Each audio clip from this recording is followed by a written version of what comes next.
ପ୍ରେମ ଷୋଡ଼ଶ ପୂଜାର ଆଡ଼ମ୍ବର ମାନେ କିଛି ନାହିଁ। ଏହାକୁ ଦେଖାଣିଆ ବୋଲି ମଧ୍ୟ କୁହାଯାଇପାରେ। ଭଗବାନ ଏସବୁକୁ ଆଦୌ ପସନ୍ଦ କରନ୍ତି ନାହିଁ।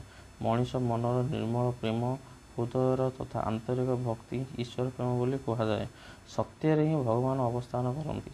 ନିଜର ଧର୍ମକୁ ଯେ ଭୁଲେ ସେ ଅସତ୍ୟକୁ ଅବଲମ୍ବନ କରେ।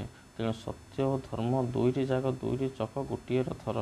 ଅଥବା କହିବାକୁ ଗଲେ ସତ୍ୟ ଓ ଧର୍ମ ଗୋଟିଏ ପକ୍ଷୀର ଦୁଇଟି ଡେଣା ପରି। ଗୋଟିଏ ଚକ ବିନା ରଥ ଗଡ଼ିବା ଯେପରି କଷ୍ଟକର, ଠିକ୍ ସେହିପରି ଗୋଟିଏ ଡେଣାରେ ମଧ୍ୟ ପକ୍ଷୀଟି କେବେ ହେଲେ ଉଡ଼ି ପାରେନା। ସତ୍ୟ ଓ ଧର୍ମକୁ ମଧ୍ୟ ଏହିପରି ଭାବରେ ତୁଳନା କରାଯାଇଛି। ସତ୍ୟ ସହିତ ଧର୍ମ ଜଡ଼ିତ।